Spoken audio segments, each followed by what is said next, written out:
Good afternoon, brothers and sisters, and welcome to Readings with Regina. And I want to give a special shout out to all of my subscribers. And I want to remind you to certainly hit that like button. It has something to do with algorithms and YouTube. I'm not really clear, but I have been informed that I should say that to you. I'm just glad you're here. I am just pleased that people have subscribed to this show, Readings with Regina, and all I do is deal with books. Now, I do give commentary, which is very important, very important. And in fact, during this session, I'm going to be talking about other things that have to do with reading. But I want to start off first with reviewing the literature that we have read throughout this series. Remember, I started this program January 14th, 2025, and it is now September the 11th, 2025. And look at all the books that we have covered. Now, I didn't read all that's in the literature. I did select certain excerpts from the literature. And when you read yourself or read to your children or both, you can skip around certain things in a book, especially if you don't have enough time to dedicate to reading a whole book. But the significant thing here is to read. You must read. I've already told you many times what reading does to the brain. If the brain is good, your body is often good. And let me even just throw this in too. Look, exercise, black people, all people. But I'm a black nationalist. I'm talking to my people. You must exercise, eat well. When you go grocery shopping where you know white people are shopping as well. This is very important because this is not a country that loves you. It is a country that has enslaved you. It has enslaved your ancestors for, centuries. And then we had to fight gross segregation. We had to fight lynching. And we had to fight police murders, which the Black Panther Party for self-defense, of which I am an original member. We took that on very seriously. All right. So let me get to our work today. And I'm going to start with the book that we have been reading called Dessa Rose. Remember Dessa Rose. Dessa Rose. Dessa Rose. Dessa Rose is based, as I've said many times, on a true incident that happened in 1829 when a sister and brothers, many sisters and brothers, they were aboard a coffle. Okay, I've showed you pictures of a coffle. Let me see if I can find it real quick here. So I want people to understand a coffle. I mean, this is how they transported enslaved black people from one region of the country to another. And you'll notice the brothers are in front, and you'll notice that they have their hands tied behind their backs, and there are women in the back. And you'll see white men on horseback, and if you look carefully enough, you'll see them with the whip because they beat black people to keep them moving. And they also had some play instruments. Can you see this brother here with his violin?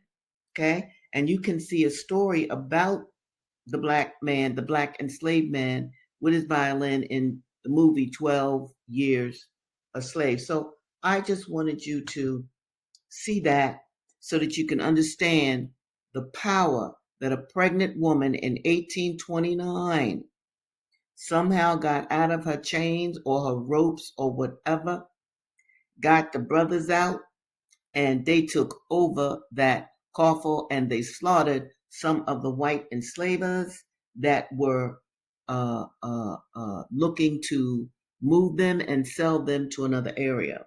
Now, Dessa Rose deals with the escape of Dessa because she was caught after the coffle. For one, she was pregnant, quite pregnant, and she was being held in a cellar until she had her baby. But there were brothers who got away on the coffle, Hawker, Cully, and Nathan, and they rescued Dessa from that I'll call it a jail cellar, and they took her to a white woman's plantation. Her name is Rufo, and this is where we left them. And Dessa had her baby and all this kind of thing. Now, what I want from you is this. I want all of you who have listened to me read sections of this book, tell me what you've learned from it. See, what I've learned from it, of course, has to do with the bravery of a Black woman, okay? And not just any Black woman, but an enslaved Black woman. Can you imagine that? I mean, and also what I loved about it is the fact that Harker, Cully, and Nathan went back to where she was enslaved again and rescued her, okay? And I'm also thrilled with the fact that there was this character, Rufo, and Rufo is based on a white woman that did on her remote plantation take in enslaved people. But this Rufo, she had a bit of a difficulty. She wasn't an abolitionist like the true woman that this is based on, but that made the story have context and thrills and all kinds of changes that if you read the whole book, which I'm not going to do, you will find out about. So that's Dessa Rose. And again, it is based upon a true incident that took place in 1829. Now, the next book that we read, Incidents in the Life of a Slave Girl by Harriet Jacobs. Oh my gracious. In this book, we see absolute child molestation. We see the grooming of a Black female child to be abused by her enslaver, who was a medical doctor, by the way, and he was 45 or 50 years old, and she was 14. Hello, what else can I say about this kind of trauma? Now, we also see or saw in Incidents in the Life of a Slave Girl the breaking up of the Black family, because Linda Brent's, well, he was like her brother in age, but he was really her uncle. In any event, Benjamin escaped slavery after being jailed. He was jailed because his master went to strike him, and Benjamin struck back.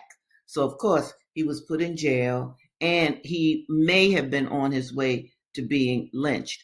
One of the reasons he was not lynched immediately had to do with the family connections between Linda's family and the white enslavers who owned her. Notice this many times, and we saw this in Frederick Douglass too, and even in William Wells Brown.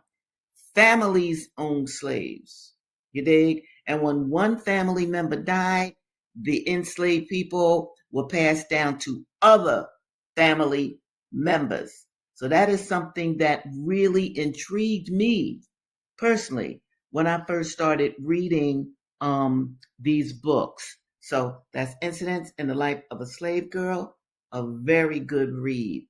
Okay, now I'm going to go to the next book that we have read during our time together. Clotel. Clotel by William Wells Brown. Clotel, or the President's Daughter. Now, what president are we talking about? Thomas Jefferson. Thomas Jefferson. Thomas Jefferson, who in fact took up with another 14-year-old kid, okay, which Hollywood tries to make into some kind of a love story. That was the rape of the Black women. Black women were raped, oh my goodness, on a scale that I can't even enumerate. Because if you have a Black enslaved woman under your control, then she has no say-so. So every time I see an article or a documentary where Thomas Jefferson, I'm not taking away from his brilliance, but I mean, he was contradictory. You don't want slavery, but you do want slavery. You don't. You want it because you have access to all the sex that you want. And that's just real. And that's, of course, not the only thing, but we're dealing with a woman here, Clotel. Okay. She was the daughter of Thomas Jefferson and her mother, Currer. And in this book, wow, I learned so much, and I hope you did too. First of all, before reading this book, for me, many years ago, I had no idea of the colorism that went on during our bondage. The lighter you were, as a female in particular, the better you were. So you were the closest to white folks. You were closest to that aesthetic of whiteness. Now, look real good at Clotel because she is exceedingly light. So in her time period, she was considered a quadroon, okay? And the quadroons, their owners, would have quadroon balls, and they were called that, BALLS, quadroon balls, where sisters who were, light, bright, and doggone near white, they would be dressed up in finery, often by their mothers. Clotel's mother had dressed her up, did her hair all up, sent her to the ball. Now, why? Because at quadroon balls, there would be wealthy white men who would come and purchase these very fair-skinned black girls to be their mistresses. And in Clotel, we learned how, yes, her and Horatio, they did fall in love. They had a child and all like that. But Horatio wanted to move up in politics. And he certainly wasn't going to have a black wife. So he married a white woman, but he was trying to keep Clotel as well to be his mistress. So one of the most important things that I learned from this book was about how colorism was a major part of the enslavement. I'll call it the enslavement rainbow. And some of you, especially older listeners, might have heard of what I'm about to say next. There was a saying that I heard when I was coming up. If you black, get back. If you brown, stick around. And if you're white, you're all right. So if you're darn near white, you are considered better than your darker brothers and sisters. One more thing I want to say about Clotel that blew my mind, this book. There was a scene in this book where two enslavers were talking about the news of the day. And they were like, wow, did you hear about what happened to, I'll just call him Henry. You hear about what happened to our friend Henry? No, what happened? Oh, one of his slaves, a male slave, just attacked him out of the blue. And the slave got hold of a knife and knifed him to death. Then the slave got hold of a gun and shot the overseer that was coming at him. Then other whites on the plantation tried to surround him. Do you know that N-word? Beat all of them men, stabbed them, shot them. Then they got the dogs after him. And he ran into the swamps. But while he was in the swamp, one of the dogs ran into the swamp. You know that N-word? Knife that dog. And then somebody shot him again. And so he crawled on land, still with his knife. And when the white men came at him, he stabbed each one. Yes. So that brother was absolutely a black resistor. But the kicker is this. One of the white men said, well, why did he do all of this? What? You know why this man went after his master, killed some of them white men? Do you know why he did that? He did that because the master had beat his wife. The master had beat his wife. And to show that he had masculinity and dignity, he said, well, I'm not going to let this go. They beat my wife. Well, I'm going to attack them back. Why am I saying this to you? And why am I saying this to you with such feeling? because very often Black people do not know their history of resistance. They don't know about that history. All we see with us is how we've been lynched, how we've been defeated, how we were downtrodden, how we were scared of the white man. No! In the Black literary tradition, there is a history of Black resistance, which this unnamed brother in this book, Clotel, and this is a true incident where Black men and Black women, but in this case, a Black man, fought against all the odds. He was willing to die for the love of his wife. Understand that, Black people. You have a history of resistance. Okay. So I also very briefly during Black August, I read to you a portion of Afeni Shakur, Evolution of a Revolutionary. I bring this up now. Of course, I did not read this whole book. I didn't even read as much from it as I have from the other books. But I thought that it was important to share this with you because I was an original member of the Black Panther Party for Self-Defense. Afeni Shakur is my sister, my comrade's sister. And she talked about why she joined the Black Panther Party for Self-Defense. And one of the major reasons that she joined, first of all, this girl was a gangbanger. She says this. She had no direction in her life, neither did I. But Bobby Seale went to New York and spoke. That's all Afeni needed. That's all Afeni needed. She immediately joined the Black Panther Party for Self-Defense because she wanted to be a part of the Black resistance tradition and she wanted to elevate and help her people. Very important that you understand that and put the Black Panther Party for Self-Defense within the rubric of Black revolutionaries, okay? Soldiers, if you will, for Black people. And I also then read to you Asada, just a couple portions of Asada. You must know Asada.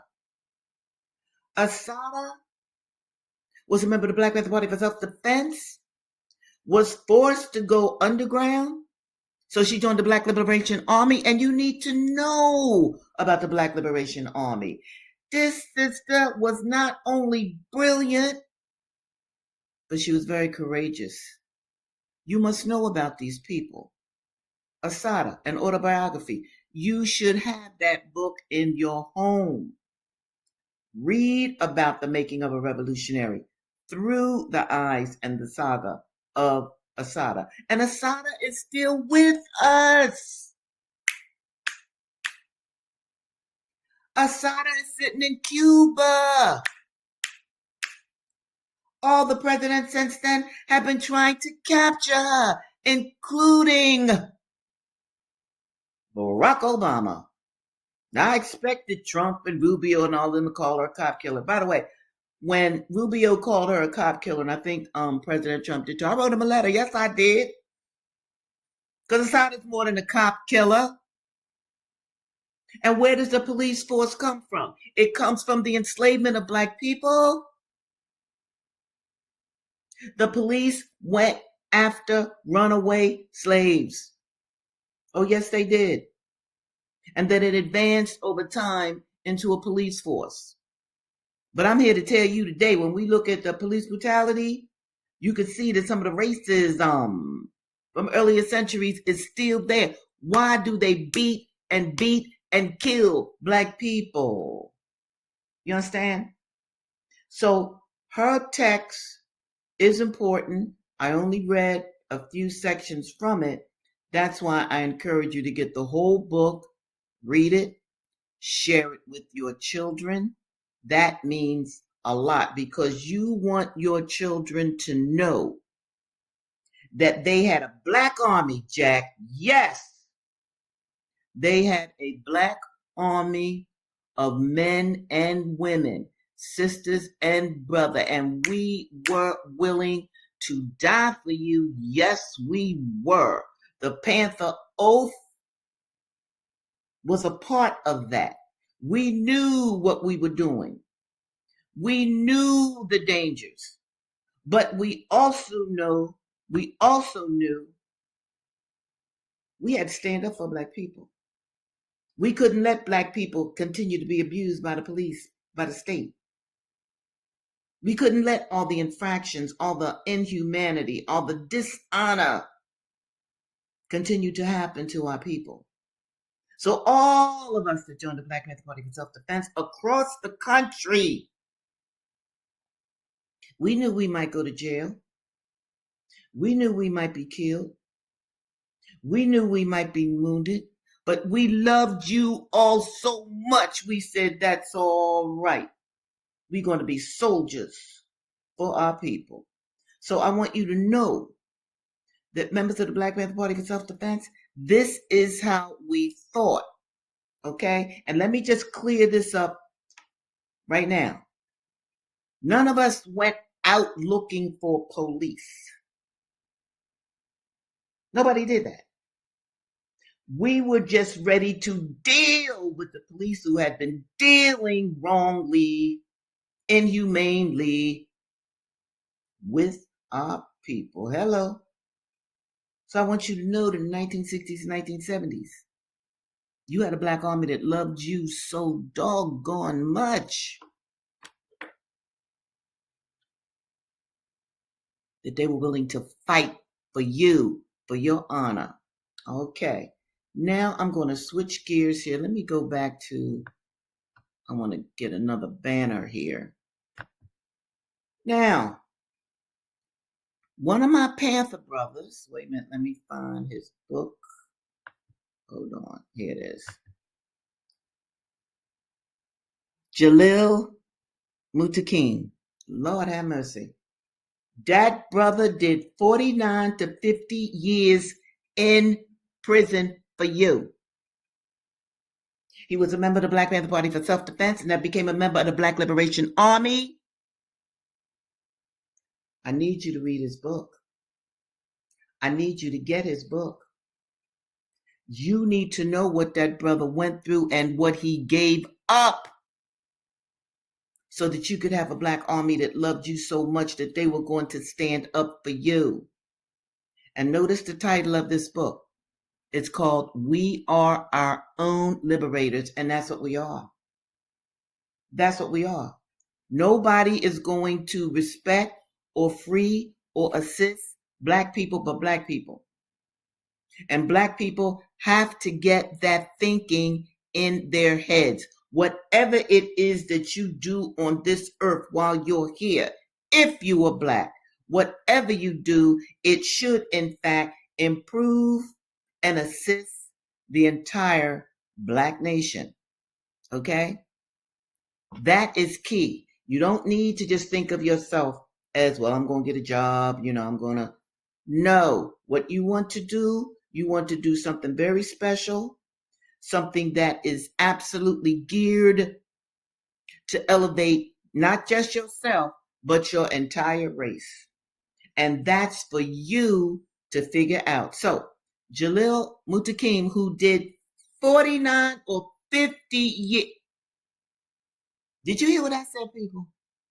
Brother Love did all of that time in prison because he was a member of the Black Liberation Army.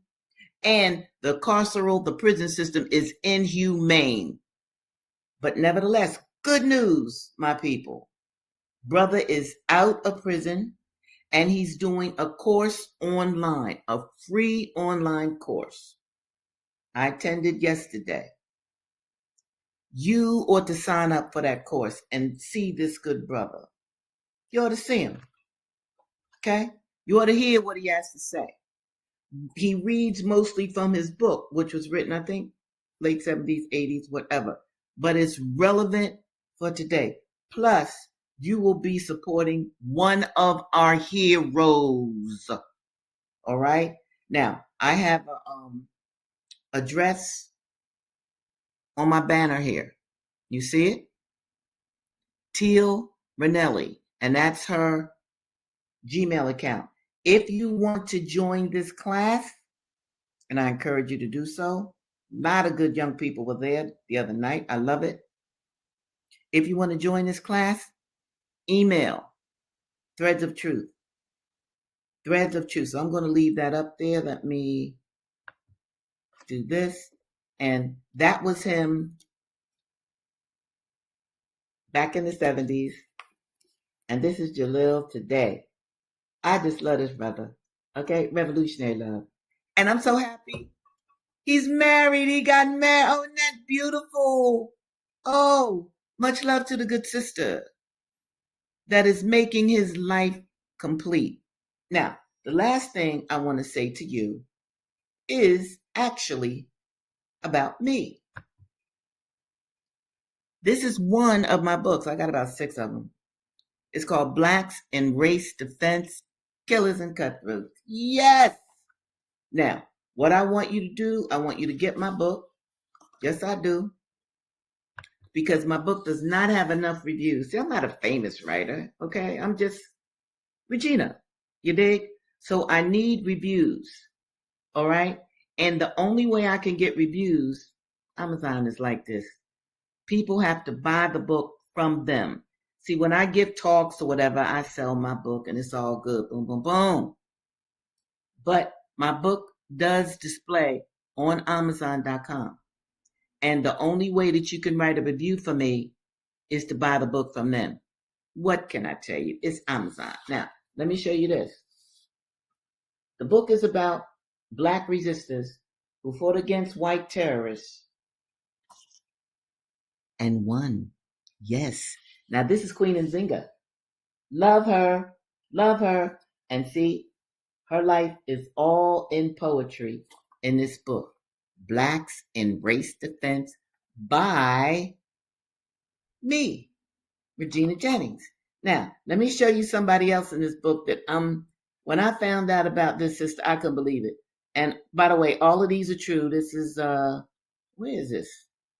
This is not a novel or something I made up. No, this is an actual book of true heroes that you may not know. What I should have bookmarked the page. Okay. Ah, here she is. Queen Saraunya. Queen Saraunya. See her? See the good sister? Queen Saraunya. And guess what kind of queen she was? This is what blew my mind. She was a Panther queen. Yes! She had a Panther town in Africa. Can you imagine that? When you walked into her town, you walked into a built mouth of a panther. This is for real, in the 19th century. Queen Saraunya. See how beautiful she is? Okay? She was a dark beauty and quite brave. Quite brave, okay? And her ancestors, they believe, were panthers. They were people panthers. Now, you know I had to write about her. I'll tell you this about Saraunya. She would go out at night, and her people said she turned into an actual panther. And what she did, she leapt into the dreams of the French enslavers, because the French were in Africa. They wanted to enslave African people, as many as they could. So Queen Saraunya found out that they were coming to Panther Town. I'm not going to tell you the rest of the story. You have got to get Blacks in Race Defense. I know it's my book, but I'm telling you, this is a great story that you don't know about. You don't know about enough of the battles that Black people fought for their freedom and won and got away. You don't know about Black Panthers that were exiled. All right? They didn't go to jail. They weren't killed. You're not going to know about them. You're not supposed to know about them. But I'm here to tell you that you come from a people like the Black Panther Party for Self-Defense, like the Black Liberation Army, who loved you enough to stand up for you. So I'm saying once again, support people who have supported you. Do not just live this individualistic American life. Understand the greatness of your people, the creativity of your people, the honor of your people, and most of all, the courage of your people. Because you had to have courage to be a member of the Black Panther Party for self-defense. Well, brothers and sisters, we are coming to an end here. I hope you jotted down threads of truth. I hope you will join Jalil Mutakim's free class. Okay? And I want you to look again at the banner that's scrolling at the bottom of this video. We are all a part of each other. Know that. We're not separated. And let me show you this one too. One of my reasons, even doing readings with Regina, because I do believe together we can make a new and better world. We can, even in spite of all of the wars that you see going on with these people in control of this country who do not love you. They are vampires. They love blood. Okay? And Venezuela, with a whole lot of black people, that's Latin America, they're setting up Venezuela to be taken over. Understand that the war machine is vibrant. It is a part of American ideology, culture, philosophy, and manifest destiny, as Mumia Abu Jamal would say. All right, brothers and sisters. It is always good to be with you. I look forward to being with you next Tuesday. And guess what? We're going to have new books. I'm getting rid of some of the old books. I'm not going to tell you which ones, but I got some new books for you that you're going to really appreciate. All right, you all. Take really good care and remember to love your people. Love yourself and love your people.